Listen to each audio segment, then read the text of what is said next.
Hey everybody, this is my recording for Libra for February 2012. Alright, Libra, so we start out with Mercury retrograde in your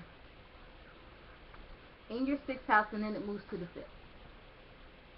Okay, whenever Mercury is retrograde, you have to go back over something. I don't know, it's like a back and forth. So it's in your 6th house. It starts out in your 6th house. That's work, health, and daily routine. So probably around the job, there's a lot of back and forth. There's emails back and forth. There's short distance travel. There's phone calls. There's negotiations. There's paperwork, and it's just busy. First of all, around the job, it's really busy, and there's a lot of back and forth. There may be some misunderstandings or miscommunications. So you actually, if it's paperwork that you're signing or contracts, look it over with a fine-tooth comb. Make sure you check it. Check it 4, 5, 7 times, because it's, there's a lot of misunderstandings and miscommunications when Mercury goes retrograde. And in that 6th house around a job, with work, with paperwork, with phone calls and emails, it's just a lot.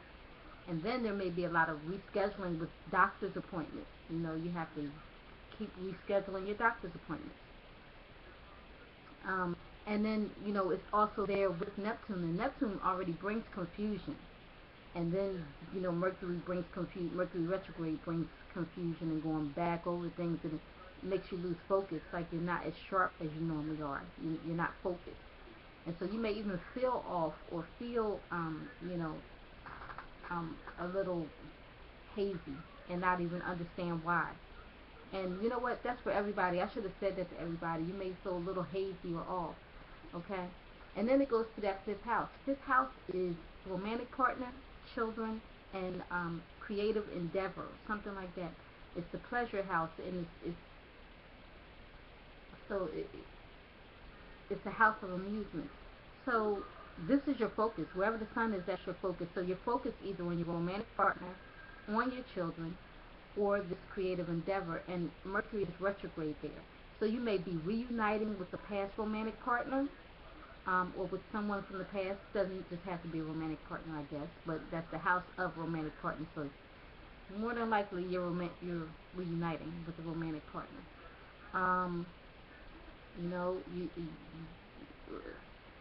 If your children are older, you haven't seen them in a while, maybe you'll be reuniting with your children. I don't know. I don't understand how that works. Could be.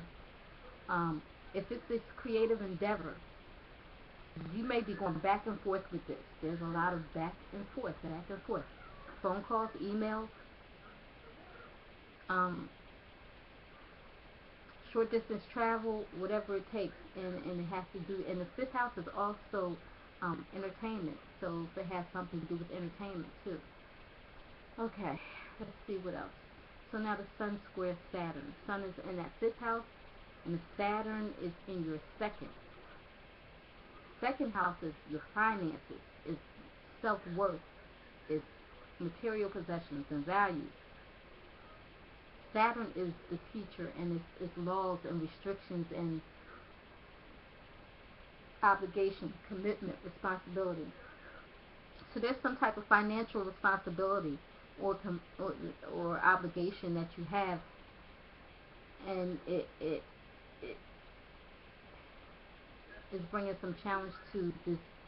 It has something to do with the romantic partner. Maybe you made some financial. You have a responsibility towards children. Maybe it's child support or something. I'm not sure. Or with your past romantic partner, maybe that was for alimony or something. I don't know. I'm just saying, I don't know, because this is a commitment with finances, and Mercury retrograde bringing some review or something with a romantic partner or with children.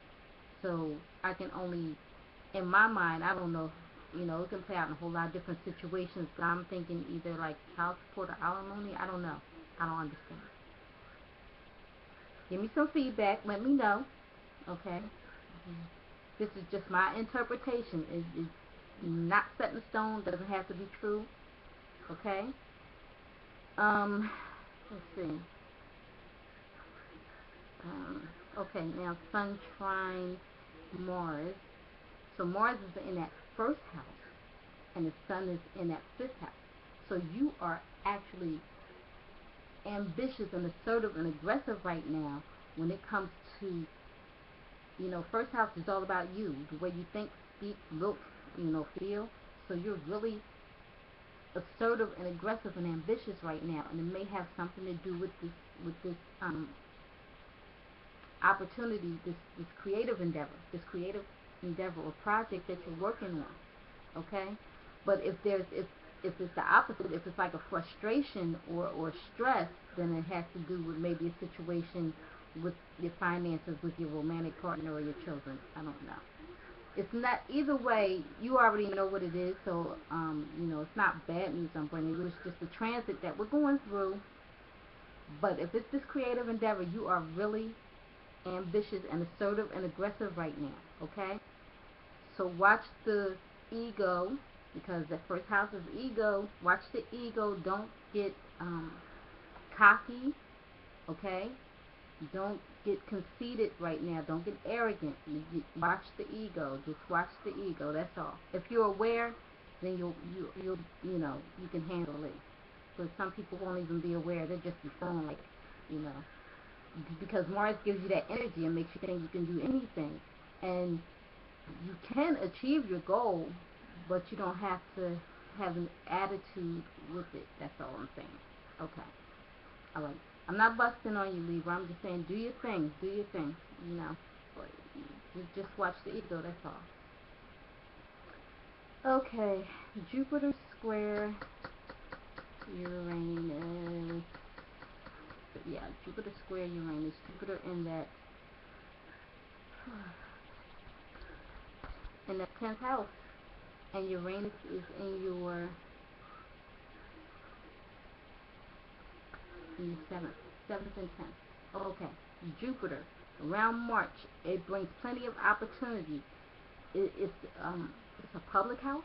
It's authority figures. It's career, reputation, professional standing. It's duties and obligations.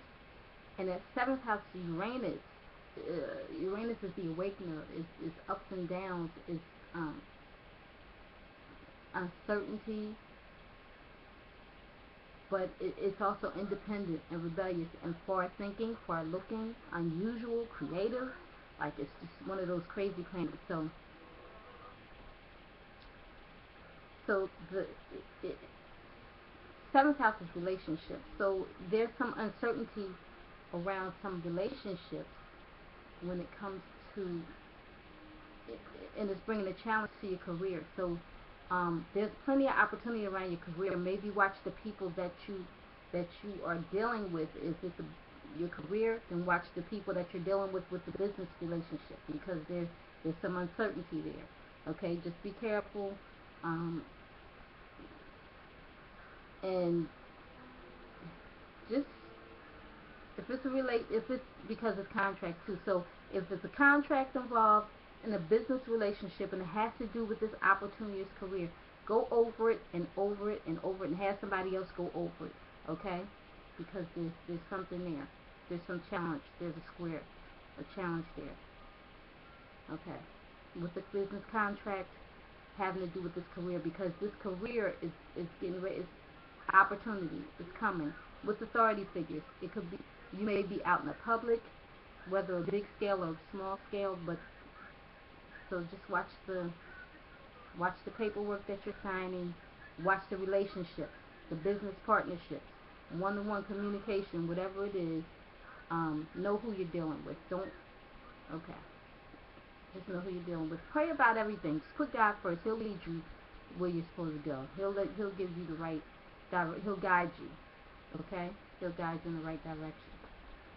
Alright, then the last thing is Jupiter opposite Pluto. Jupiter in that 10th house opposite Pluto in your 4th. There's some planning or something going on around your home with your family. Okay? Home, family, property. 4th house is anything domestic. Home, family, property, roots, generations, the past. And there's money there because Venus is there. And so the planning, there's money and there's some planning going on. Maybe you're planning on moving and you're waiting for the money to come. And the opportunity from this career or from this 10th house, could be duties, whatever it is, career, duties, opportunities, whatever it is, it's causing some opposition around your home. So the opportunity you have from this career is causing some opposition around your home, with the money around your home, or with things going on behind the scenes at your home. I have no idea what I'm saying, but if you're in the situation, you will probably understand what I'm saying. So I'm going to wrap it up, and give me some feedback. Please give me some feedback.